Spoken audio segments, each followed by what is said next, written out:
Maître vulgarisateur, il explique et communique l'inexplicable. Mario Dumont. De la musique aux oreilles. La campagne J'aime mon 10 débute cette semaine et comprenez que J'aime mon 10, on parle pas d'un 10 piastres, là. C'est 10, c'est 10 DYS comme dans dyslexie ou dysorthophonie, donc les troubles d'apprentissage. Il y en a de la belle visite avec nous en studio. Steve Bégin, ancien joueur du Canadien bien connu. Salut Steve. Et sa fille Mélia, bonjour. Salut. Et vous êtes comme les co-porte-parole de l'opération. Oui, tout à fait. On est cette année, Mélia embarque avec moi pour la campagne de sensibilisation J'aime mon 10 qui est du 17 au 31 octobre. Mais il faut souligner également, au Canada, c'est le mois d'octobre au complet qui est consacré à la sensibilisation pour les troubles d'apprentissage. Alors qu'au Québec, c'est la deuxième moitié du mois, là, du 17 au 31. Exactement, avec J'aime mon 10. Et il faut mentionner que c'est... T'as le T-shirt, là, J'aime mon 10, exactement. Je vois ça sur puis, toi. Puis 10, c'est DYS pour, tu l'as mentionné, la dyslexie, dysorthographie, dyscalculie, tout ce qui commence par DYS. Et qui veut dire un trouble d'apprentissage. Tout à fait, exact. Mélia, pourquoi c'est important pour toi de t'impliquer dans cette cause-là? Parce que justement, ça m'a suivi toute ma vie, fait que je pense que c'est important de montrer aux autres aussi que c'est pas grave avoir des troubles d'apprentissage, puis il faut juste que tu le mettes en valeur. Puis que toi, t'es rendu à quelle étape, là? Moi, je suis deuxième année de cégep. Exact. Puis t'as passé à travers tout oui. le reste avec ces difficultés-là. Oui, exactement. Ça prouve que maintenant, comparé à lorsque j'étais jeune, il y a des outils. C'est ce qui nous intéresse. Toi, tu vois ce que ta fille a vécu. Ah, mais son histoire est incroyable parce que en tant que parent, lorsque tu vois un enfant que tu dois te battre avec pour aller à l'école ou lorsque on a découvert les troubles était au primaire. Donc, tu te poses des questions, tu te dis, OK, là, attends une minute, là, c'est quoi qui se passe, là? Du jour au lendemain, elle veut plus aller à l'école, elle pleure, elle s'invente elle va vous conter son histoire, elle s'invente des mots, elle a mal au ventre, à la tête, elle a mal partout. C'est comme, moi, c'est quoi qui se passe? Sauf que toi, je vais revenir à Amélie, mais toi, tu as vu quand même qu'elle a eu des outils auxquels toi, tu n'as pas eu accès avec les mêmes problèmes. Bien, tout à fait. Moi, lorsque j'étais jeune, c'est le professeur, il me disait juste, t'es le crayon moins aiguisé de la boîte. Mais tu sais, c'était méconnu. On était juste un parmi tant d'autres. Puis souvent, ces troubles d'apprentissage-là viennent avec des TDA, TDAH. Donc, moi, j'avais la totale et dans une classe, je peux te dire que j'étais pas l'élève modèle pour les professeurs, là. J'étais celui qui arrêtait pas de déranger, de parler, mais en bout de ligne, c'est peut-être parce que j'essayais de couvrir mon problème, mon trouble d'apprentissage et sans savoir c'est quoi, mais aujourd'hui, puis Mélia, ce qui est drôle, c'est qu'on l'a découvert grâce à sa tante, qui est ma belle-sœur, elle était professeure avant, puis elle a dit, allez consulter, d'après moi, peut-être des troubles d'apprentissage, allez-y voir, ça va à peine, puis au moins vous allez mettre le doigt sur le bobo, et il y a des outils comme le logiciel Lexibar qui va l'aider à lire, qui va l'aider à choisir les mots, qui va tu sais, c'est fantastique. Mais donc, il y a une meilleure compréhension du problème, puis il y a des outils. Il y a des outils en plus pour aider. Elle va vous conter comment est-ce qu'elle se sentait, mais nous, la voir comme ça par la suite, ça a pris quelques semaines, puis écoute, c'était le jour et la nuit, là. Je dis tout de suite, si vous voulez nous écrire ou nous appeler pour en parler, vous avez vécu des troubles d'apprentissage comme parent ou comme élève vous-même, 187 Cube Radio, mario@cube.ca. Vous allez être les bienvenus dans la discussion ce matin avec nos invités. Oui, mais là, donc, tu t'en souviens de ce moment-là que ton père décrit où tu avais comme plus vraiment le goût d'aller à l'école? Ouais. Fait que, en fait, justement, comme il a commencé à dire, je me créais des problèmes, tout ça, mais voir aussi que j'avais de la misère à l'école, ça me créait vraiment comme un manque de motivation, un baisse d'estime de soi.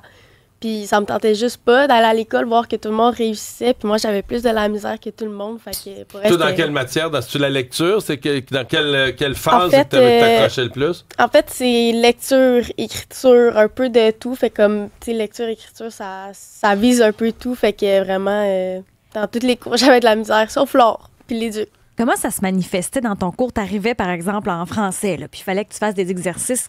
Comment tu vivais ça, puis comment ça se manifestait? Bien, je vivais beaucoup d'angoisse, d'anxiété, parce que quand je lisais, bien, je lisais, puis je comprenais pas, puis j'avais besoin d'aide. Il fallait tout le temps que j'aille voir le prof. Puis là, je me dis, ça n'a pas de sens là, que j'aille voir tout le temps le prof comme ça. Fait que... Mais c'est fou comment est-ce que ça se bouscule dans ton cerveau. Tu sais, c'est le cerveau, dans le fond, qui fonctionne différemment.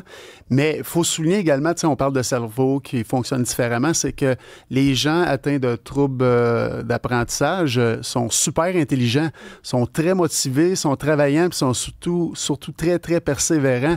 Ils veulent aller plus loin si tu leur donnes les outils. Donc, c'est pour ça que c'est très important d'aller chercher de l'aide tôt.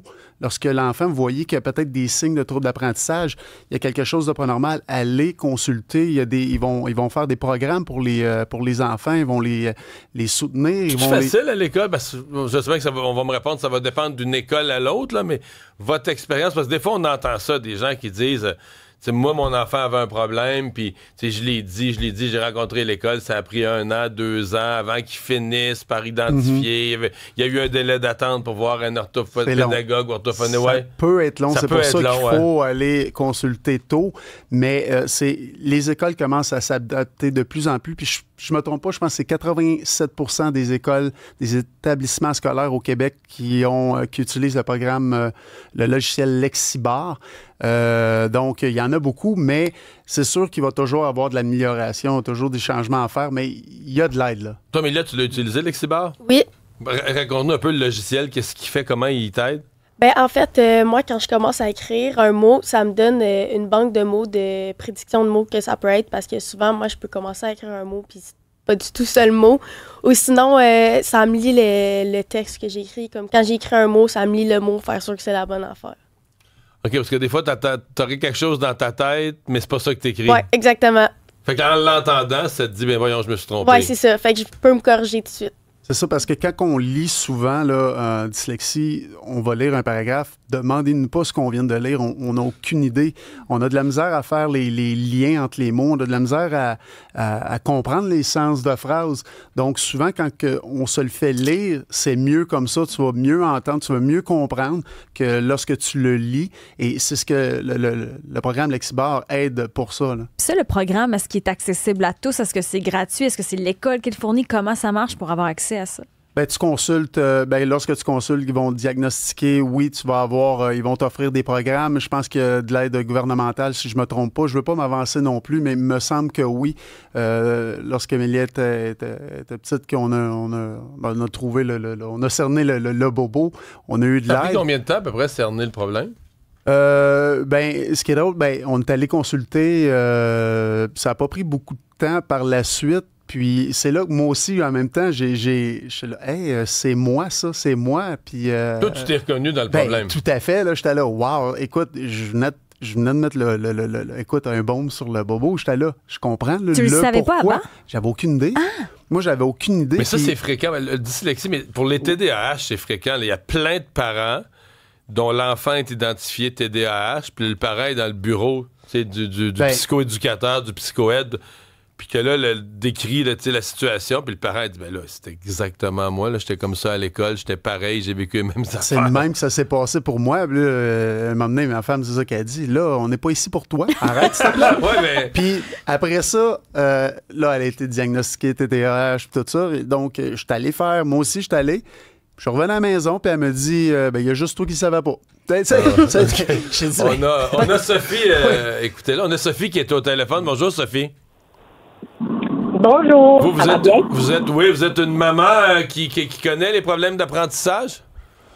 Oui, moi j'avais 2 filles à l'école, j'avais ça.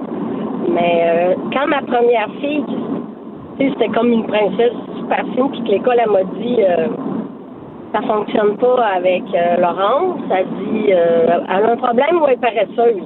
Elle m'a annoncé ça de même. C'est comme vraiment jeté sur le dos. Puis c'est vrai, quand on essayait l'apprentissage, là, je me souviens, elle me dit dans ma tête, mais voyons, qu'est-ce qu'elle comprend pas, là? Pour moi, c'était pas... Je voyais la lettre, puis elle la voyait pas comme moi. Elle me disait pas les mêmes affaires. Ça fait capoter un peu les parents. Je me disais, voyons, ça se peut pas, tu sais. On a fait les lunettes, on a fait tout, puis finalement, à 6 ans, dans l'été, j'ai dit, mon Dieu, elle rentre au primaire, il y a un problème. Il y a un problème, c'est sûr. J'étais allée en neuro.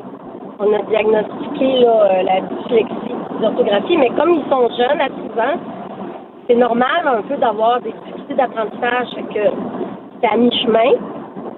Mais j'ai tout de suite pris de l'ortho privé, l'ORS, tout. Bon, au niveau scolaire, bon là, vous êtes allé au privé. Au niveau scolaire, là, vous, parce que c'est une des questions qui se pose, est-ce que vous avez senti que vous aviez les outils, le support requis? Moyen. OK. Ça dépend des établissements scolaires, je crois aussi, parce que il y a des endroits qui sont vraiment axés sur ça, justement, qui ont tous les outils nécessaires et qui vont justement former un programme pour ces enfants-là. Puis il y a d'autres endroits que c'est plus ou moins... c'est ça, tu sais, on est encore au Québec, les établissements scolaires. C'est ça. J'entends, Sophie, de votre propos, vous dites moyen, donc une chance, vous avez eu les services au privé. Vos filles vont bien aujourd'hui? Ah oui, université, cégep, police, tout va bien. Fait que faut persévérer. Merci de nous avoir appelés. Au revoir. Lâchez pas. Elle dit université, toi, t'es en 2e année de cégep. Ouais. Ça, c'est bien important, là. Peut-être des parents qui nous écoutent. C'est pas parce qu'on découvre dyslexie, dysorthophonie à 6, 7, 8 ans que c'est fini, puis on se dit, ça, c'est un enfant qui ira pas longtemps à l'école. Ça veut pas dire ça, pas du tout. Exactement. Ben, en fait, moi, ça m'a juste permis de persévérer puis mettre plus de travail dans ce que je fais. Fait que je pense que c'est quand même bon de savoir plus tôt. Comme ça, tu peux découvrir des trucs puis des façons de mieux faire tes affaires plus tôt puis persévérer. La façon que j'expliquais à Amélia lorsqu'on a découvert, c'est OK, tes amis à l'école qui sont bons vont peut-être étudier 1 heure, 2 heures durant la semaine pour leur examen. Toi, tu vas avoir besoin d'étudier 2, 3, peut-être 4 heures de plus que tes amis. Mais en bout de ligne, tu vas avoir travaillé tellement fort, tu vas avoir persévéré, puis lorsque tu vas recevoir tes résultats d'examen, tu vas tellement être fier.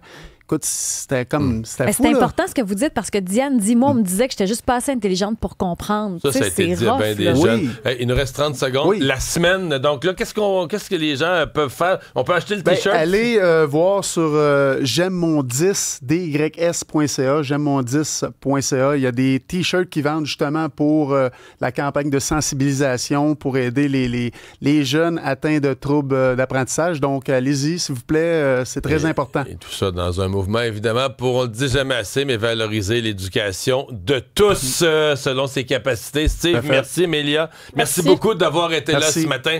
Je vous dis à demain, 6h.